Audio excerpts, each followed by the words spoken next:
जो आवाज केतो न मिठो है या उन जी कोक सा सारे जा मोर नचंता तव्हां केर आयो? आऊं शंकर आया। शंकर किथां आया आयो? आऊं मिठी का आयो आया।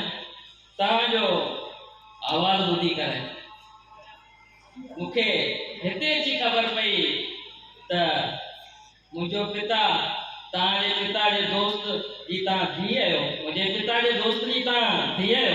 ताजो नालो जिया है ना? जी जी मुंहिंजो नालो जिया है।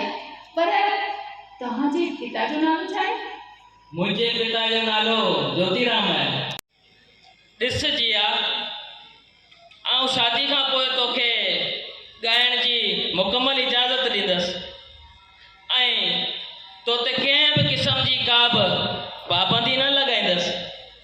जिया आऊं इन दौर जो हिकु आज़ाद ख़्याल माण्हू आहियां ऐं औरत जी आज़ादी ऐं ख़ुदि मुख़्तियारी ते मुकमल यकीन रखां थो।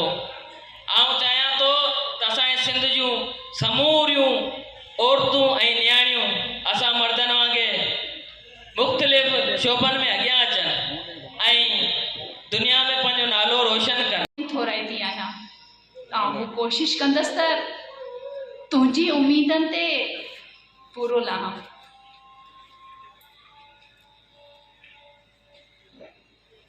आऊं बि ख़ुशि नसीब आहियां जो अहिड़ो रोशन ख़्यालु रखंदड़ मुंहिंजो जीवन साथी हूंदो। गुलकारा थींदे छो त तूं माई भागी रूना लैला ऐं जीजी ज़रीना जो तसलसल आई। आऊं इन्ही ॻाल्हि ते पंहिंजे मालिक साईं जी तमामु घणी एहसानमंद आहियां ऐं पंहिंजे थियण वारे जीवन साथी जो हर लिहाज़ खां वधि में वधि ख़्यालु रखंदसि। ऐं हा तोमां बि इहा उमेद थी रखां त तूं क्रिकेट जे मैदान में पंहिंजो हिकु अलॻि नालो ठाहे क़ौमी टीम में शामिल थी करे पंहिंजी हिन सिंध अमर जी सींध जरगाईंदे।